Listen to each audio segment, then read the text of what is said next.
नमस्कार विद्यार्थियों।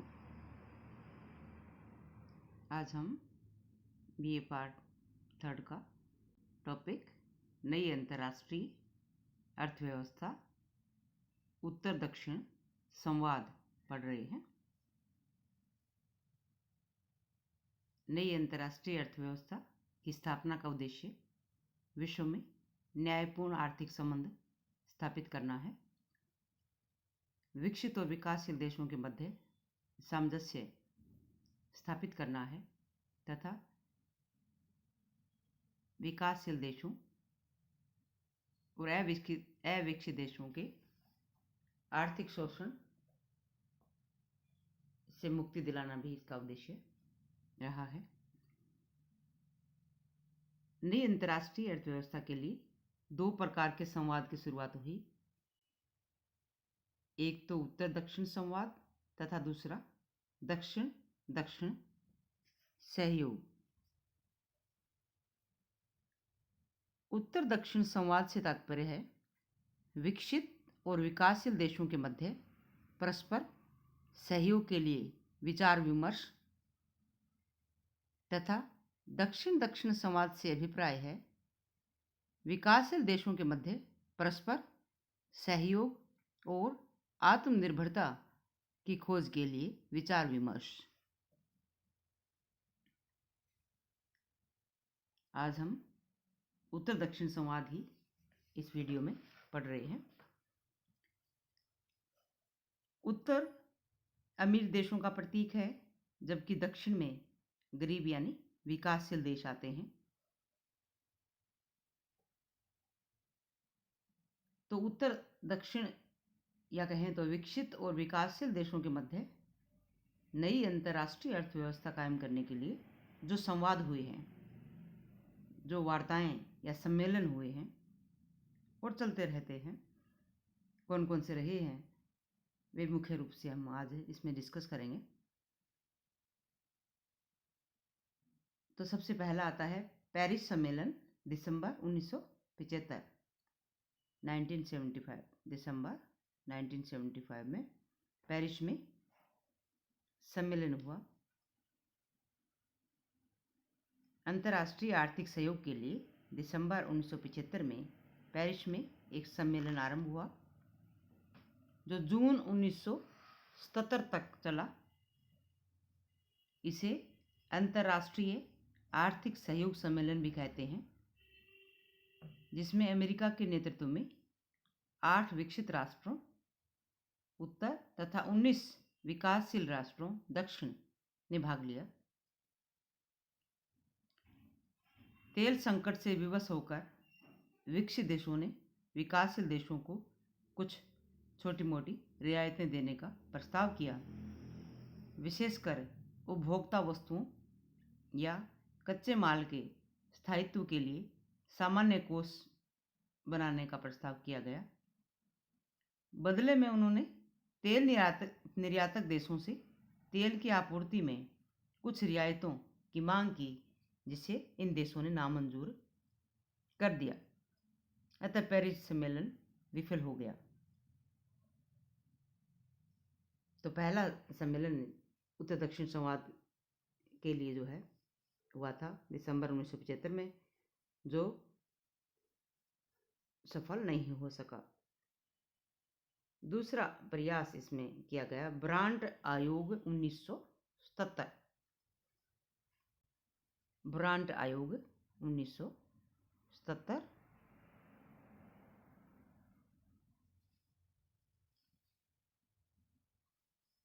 विश्व बैंक के तत्कालीन अध्यक्ष रॉबर्ट मैकनामारा ने अंतर्राष्ट्रीय विकास मुद्दों के बारे में स्वतंत्र आयोग बनाने का प्रस्ताव किया। प्रस्तावित गैर सरकारी आयोग ने दिसंबर 1977 में काम करना शुरू किया।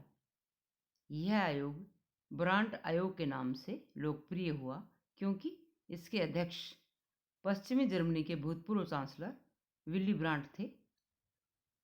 विकसित विकासशील देशों के बारे में अपनी 2 रिपोर्टों में अस्तित्व और समान संकट के कार्यक्रम के अंतर्गत ब्रांड आयोग ने वर्तमान अंतर्राष्ट्रीय आर्थिक व्यवस्था का स्वरूप और परस्पर प्रबल निर्भरता का स्पष्ट चित्र अंकित किया।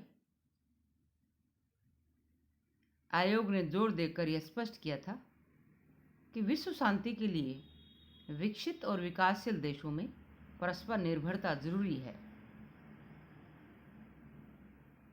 इसके लिए आयोग ने विश्व के नेताओं की अनौपचारिक बैठक बुलाने का प्रस्ताव किया।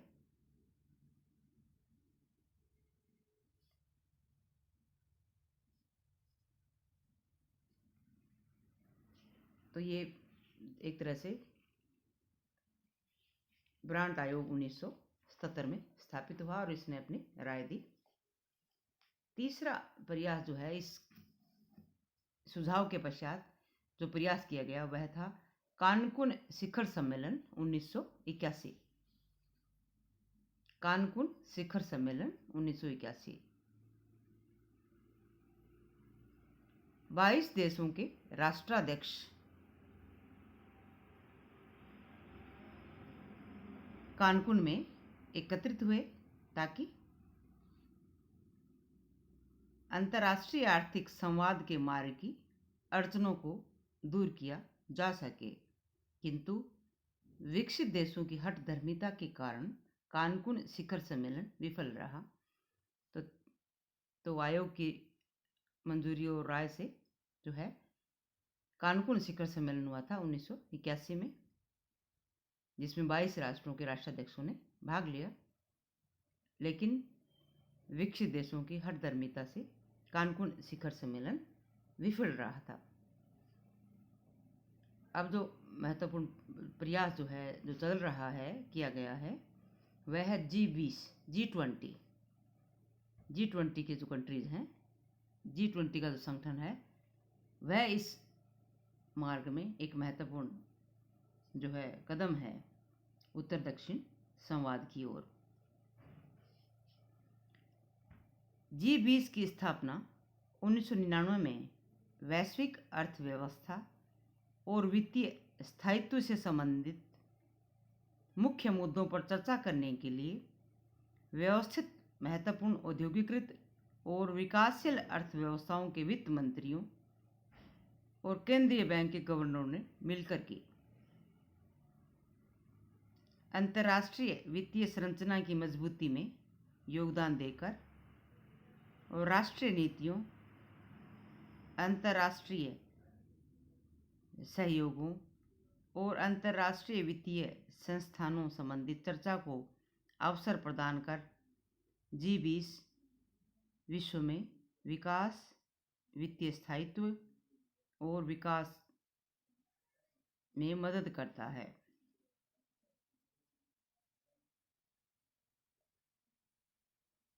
G20 में 19 देश हैं जो इस प्रकार से हैं: अर्जेंटीना, ऑस्ट्रेलिया, ब्राज़ील, कनाडा, चीन, France, Germany, Bharat, Indonesia, Italy, Japan, Mexico, रूस, सऊदी अरब, दक्षिण अफ्रीका, कोरिया गणराज्य, टर्की, ब्रिटेन, संयुक्त राज्य अमेरिका और यूरोपीय संघ।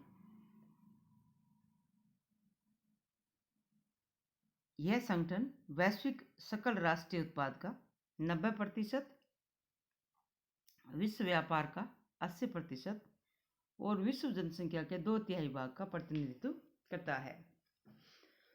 – 2008 में वैश्विक वित्तीय और आर्थिक संकट के समय G20 के नेताओं का एक सम्मेलन हुआ। वैश्विक मुद्दों के संचालन के लिए मंच के रूप में भी G8 को प्रभावी रूप से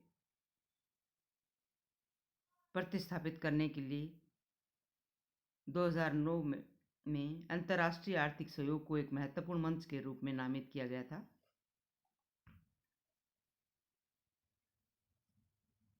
यह कार्यवाही वैश्विक शासन में सुधार की दिशा में मील का पत्थर माना गया था, क्योंकि इस मंच में उभरती और औद्योगिकृत अर्थव्यवस्थाएं हैं, अतः यह अधिक समावेशी है। G20 का छठा शिखर सम्मेलन 2011 को हुआ और जब दुनिया के औद्योगिक राष्ट्र आर्थिक संकट से जूझ रहे थे तथा यूनान के ऋण संकट के बीच यूरोजोन के अस्तित्व को खतरा भी बना हुआ था। यूरोजोन के संकट को विश्व अर्थव्यवस्था के लिए गंभीर खतरा बताते हुए भारतीय प्रधानमंत्री श्री मनमोहन सिंह जी ने इस संकट से निपटने की मुख्य जिम्मेवारी यूरोपीय देशों को ही बताई। भारत ने इस बात पर भी जोर दिया कि विकासशील देशों की विकास आवश्यकताओं को ध्यान में रखा जाना चाहिए। 7वां सम्मेलन जून 2012 को मैक्सिको में संपन्न हुआ। सम्मेलन में विचार का मुख्य मुद्दा यूरोजोन का ऋण संकट था। 15-16 नवंबर 2015 को तुर्की में आयोजित 10वें शिखर सम्मेलन में 2 दिन पूर्व हुए पेरिस हमलों का मुद्दा केंद्र बिंदु रहा। जलवायु परिवर्तन, भ्रष्टाचार और काले धन की रोकथाम पर भी शिखर सम्मेलन में चर्चा हुई। सितंबर 2016 को चीन में आयोजित जी शिखर सम्मेलन में भारत के प्रधानमंत्री श्री नरेंद्र मोदी ने वित्तीय प्रणाली में सुधार की आवश्यकता पर जोर दिया। G20 का 13वां शिखर सम्मेलन दिसंबर 2018 तक अर्जेंटीना की राजधानी ब्यूनस आयर्स में संपन्न हुआ। इस सम्मेलन की थीम न्यायपूर्ण और सतत विकास के लिए आम सहमति बनाना थी। सम्मेलन के दौरान जारी किए गए घोषणा पत्र में विश्व व्यापार संगठन में सुधार, जलवायु परिवर्तन, सतत विकास व आर्थिक वृद्धि को बढ़ावा देने, पेरिस समझौते पर सहमति बनाने जैसे विषयों पर विचार विमर्श हुए। भारत ने भगोड़े आर्थिक अपराधियों से प्रभावी विधि से निपटने के लिए G20 देशों के समक्ष 9 सूत्रीय एजेंडा प्रस्तुत किया। जापान के ओसाका में 28-29 जून 2019 को संपन्न G20 शिखर सम्मेलन में सभी देशों ने सुगम व्यापार के लिए विश्व व्यापार संगठन में पूरी तरह बदलाव पर सहमति जताई। प्रधानमंत्री मोदी ने आतंकवाद का मुद्दा उठाया। भारत ने डिजिटल इकोनॉमी पर ओसाका घोषणा पत्र पर हस्ताक्षर करने से इनकार कर दिया। भारत का मानना है कि डाटा के मामले में विकासशील देशों की जरूरतों का भी ध्यान रखा जाना चाहिए। अंतर्राष्ट्रीय वित्तीय संस्थाओं, विशेष तौर पर IMF के कुछ महत्वपूर्ण सुधारों की शुरुआत G20 के आदेश पर हुई, जिससे कि वैश्विक संस्थाओं की कार्यप्रणाली और वैश्विक शासन संरचना में मूलभूत परिवर्तन की आशा पूर्ण हुई। G20 के सदस्य के रूप में भारत वैश्विक आर्थिक शासन और वैश्विक व्यवस्था को आकार देने में सक्रिय रहा है। उत्तर दक्षिण संवाद और इस आधार पर नई अंतर्राष्ट्रीय अर्थव्यवस्था की स्थापना के कार्य में विशेष सफलता प्राप्त नहीं की जा सकी है। असफलता का कारण यह है कि विकसित देश विकासशील देशों के विकास हेतु अपनी अर्थव्यवस्था में आवश्यक परिवर्तन या सुधार के लिए तैयार नहीं है। तो आज हमने नई अंतर्राष्ट्रीय अर्थव्यवस्था की स्थापना हेतु उत्तर दक्षिण संवाद की वर्तमान स्थिति तक पढ़ा। धन्यवाद।